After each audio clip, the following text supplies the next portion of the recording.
Good afternoon to all. So this is our number 2. So we are discussing the topic basic circuit concept. So today's topic is voltage, current, power and energy. So we are using this concept to reduce the given complex circuit. So next one, different elements. So active element and passive element. Active element means so which are all generating the electric energy.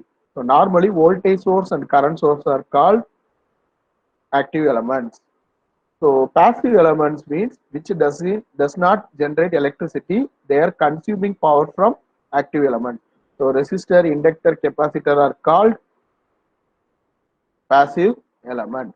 So next to one, active elements are also called as ideal voltage sources. So in this case, we are not considering any losses.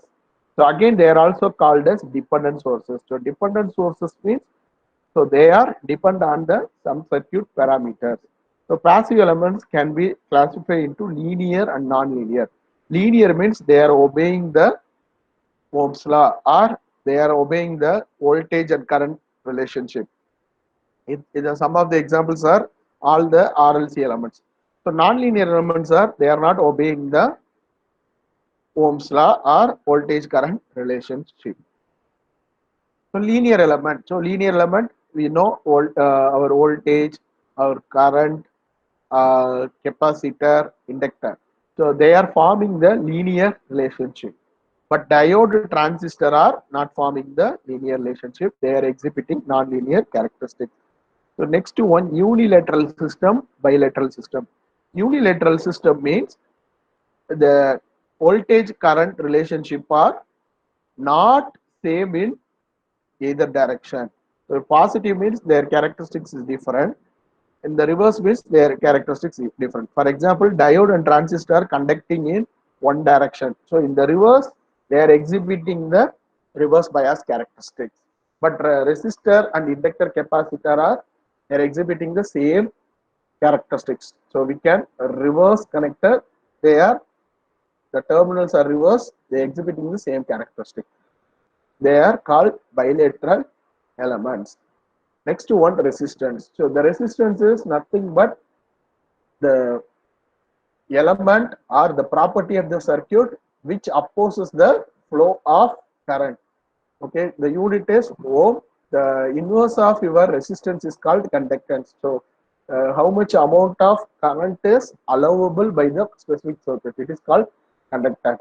So the factors affecting the resistance are length of the material, then cross-sectional area of the material, then type and nature of the material, then temperature.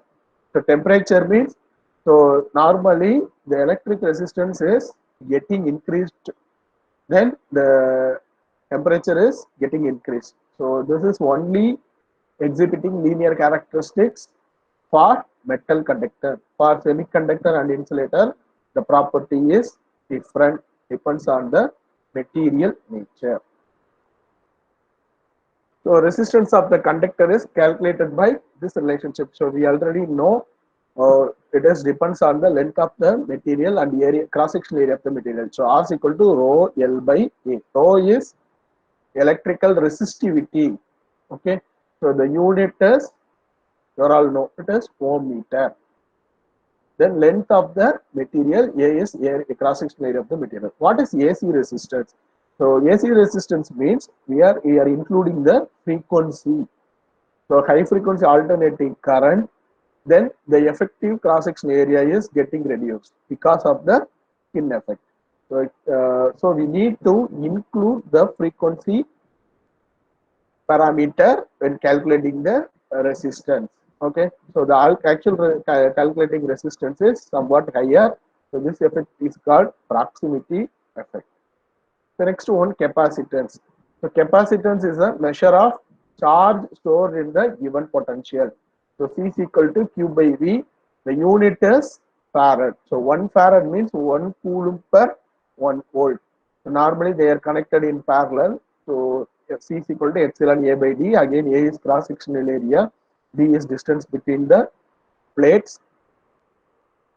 Epsilon is permittivity of the insulating medium or dielectric medium used. Okay, so if we are changing the dielectric constant with the frequency, then it is called dielectric dispersion. So this dispersion is governed by the dielectric relaxation process. So these things you may study in the future. So we are identifying the properties of capacitance. So normally they are used in the electrical energy storing.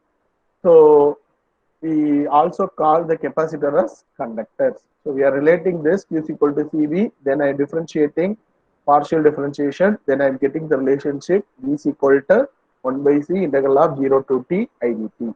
Next one, inductance. So inductance means which doesn't allow sudden change in current. So the capacitance doesn't allow sudden change in voltage because of the storing nature.